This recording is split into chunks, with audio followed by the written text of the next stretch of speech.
Everyone, कैसे हो सभी। उम्मीद करती हो अच्छे होंगे। न्यू व्लॉग के अंदर आप सभी का स्वागत है મિત્રો। ગુજરાતી પ્લસ હિન્દી, ગુજરાતી વ્લોગ ગુજરાતીની અંદર જ વાત કરવાની છે, પણ આ તો સ્ટાર્ટિંગની અંદર થોડું બપોરે તો આજ વિડીયાની અંદર 5 દિવસ થઈ જાય મેં કીધું લાવો વિડીયો બનાવું। બધા રાહ જોઈને બેઠા છે, કારણ કે 2-3 દાડાનો તો મેસેજ આવ્યા કે આજ ચોથો દાડો થઈને વિડીયો ચમ ના આવ્યો। મિત્રો આપણી ચેનલની અંદર 200 સબસ્ક્રાઈબર થવા બદલ ખૂબ ખૂબ આભાર। આપણી ફેમિલી થોડી થોડી મોટી થતી જાય રહી છે। વ્યૂ પણ વધારે આવેલો છે, વ્યૂ આવેલો છે 150 સબસ્ક્રાઈબર હતા, વ્યૂ આવેલો છે એટલે આઈ થિંક 800 મોટા વિડીયોની અંદર 800 ઉપર થાય નથી હવે, અને નાના વિડીયોની અંદર તો હેઠળ 3-4 હજાર પહોંચી છો હે। એટલે ખૂબ સપોર્ટ કરો રહો તમે મને, થેન્ક યુ એ બદલ। અને બીજું કે 10 વાગી રહ્યા છે, વિડીયો અપલોડ કરું રહીશું। એ પહેલાં હું જમવાનું બનાવું રહીશું। રમેશ સૂતા હે, રમેશ અમદાવાદથી આવી જાય, અને શાક બનાવું રહીશું ગુવારનું લહણ ફોડું રહીશું। આપણી ચેનલનું નામ છે સના વ્લોગ્સ।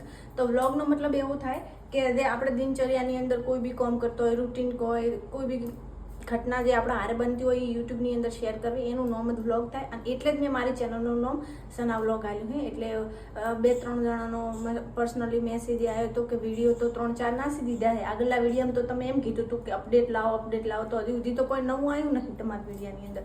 તો હું એમને આ વાત કહીશ કે વિડીયાની અંદર નવું આવવાનો મતલબ મેં એમ કીધું હતું કે અપડેટ લેતી આવીશ। એનો મતલબ એવો હતો કે અમુક વાર મને કેમેરો પકડતો, આગળના જે વિડીયો છે એના અંદર મને હરખી રીતે ફોન પકડી અને મારો મતલબ બોલતો કે એવું બધું થોડી ભૂલ થતી હતી। તો એ અપડેટ એ નહીં થાય એ વાત કરતી। બીજું કે એડિટિંગની અંદર થોડી ભૂલ થતી હતી, તો એ ના થાય એના લીધે તમને દેખવામાં તકલીફ ના પડે એ અપડેટની વાત કરી હતી મેં। પછી ત્રીજું કે હું અમુક વાર બોલતી હતી તો તમને સમજાતું હશે, નહીં સમજાતું હોય, આવી નાની વાતને મેં અપડેટ લાવવાનું કીધું હતું। બાકી વ્લોગ તો ડેઈલી રૂટીનના જે દિનચર્યા છે એ વિશે જ આવશે વ્લોગ। બીજું કોઈ નવું મતલબ તમે જાણો કે હવે ઓલું શીખડાવશે, પેલું શીખડાવશે, કોઈક નવું લાવશે। અંદર મેં સના વ્લોગ ચેનલનું નામ આપ્યું, એનો મતલબ વ્લોગ શું થાય કે જે ભાઈ આપણી દિનચર્યા રૂટીન રહી એ શેર કરીશ હું તમારા હારે। એટલે એ વાત મારે કહેવાની હતી। જે મેસેજ કરીને પર્સનલી મને કહેતા તો અહીંયાને કે નવું લાય, તો નવું આમાં શું હોય ભાઈ?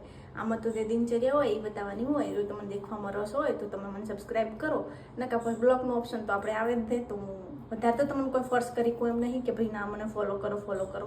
અને બીજી કે પર્સનલી 2-3 જણાના મેસેજ આવ્યા કે આગળના 2-3 વિડીયોની અંદર તમે ખૂબ જ ગોડ કાઠો રહો। તો ભાઈ અમે જે વિડીયો અપલોડ કરો ને એની અંદર અમને ખબર છે કે અમે શું કરવાનો છો। એનું કારણ છે કે અમે વિડીયો મેળતો હોય ને ત્યારે 10 વાયનો વિડીયો દેખો, 2-3 જણાને દેખાડો, હોમલો વ્યક્તિ મને જાણતું નહીં હોતું, એટલે એ મારા વિશે જેવું ઇમેજ ક્રિએટ કરશે ને એ પણ અમને ખબર હોય।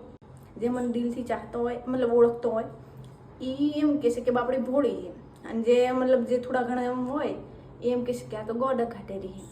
મને ખબર છે કોણ શું વિચારશે, એટલે તમારે મતલબ જે મને સપોર્ટ કરે છે એમનો હું આભાર માનીશ। અને જેમને મારા વિડીયોમાં હું બોડી લાગું છું, આમ છે તેમ છે, ઢેકડું લાગું, પૂછડું લાગું, લગાડો, મને કોઈ ફરક પડવાનું નહીં। તો આપણું લહણ ફોલાઈ ગયું છે વાતાની અંદર। હવે વઘારવાનો તો શાક। આ રે ગુવારની સબ્જી પોણી વધારે થઈ ગયું લાગે ના, આમ તો બળી જશે સીધો ઉઠી દેશી ગવાર। આ જો આ બધું જ અમે કરવાનું છે। પેલું ખાવા ખાઈ લો, કારણ કે ભૂખ લાગી છે। રમેશ પણ આવ્યા છે થાચી, તો નાસ્તો અહીંયા નહોતો કર્યો, તો પેલું આપણે રમવાનું બનાવી દે। રમવાની અંદર જેમ કે ગોવાનું સબ્જી તો થઈ જઈએ। રમેશ સાહેબનો ઓર્ડર આવી ગયો છે, મારા સાહેબ જે કે હુંતા હે એને ખાવું છે કેલ્શિયમ વાળો બાજરીનો રોટલો।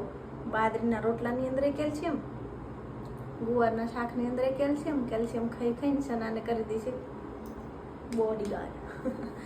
આપણે બનાવવાના છે બાજરીના રોટલા, અને એ હું તમારા આગળ શેર કરીશ કે હું જેવા બનાવું છું બાજરીના રોટલા। અને નાખ્યો છે રોટલો, દેખાડે તવી ઉપર બનાવ્યો છે, અને ગેસ ઉપર છે એટલે થોડોક આવા દાખલા તો રહેવાના છે, ફૂલ થઈ જાય એટલે। અને તમે ગેસ રાખો તો તવી તાપે નહીં। મિત્રો આ બીજો રોટલો, 2 રોટલા બનાવ્યા છે, 2 થોડું કાસો છે, થોડું સીજવાડી દઉં। તો જેવા બન્યા છે રોટલા કોમેન્ટની અંદર જરૂર કહેજો મિત્રો।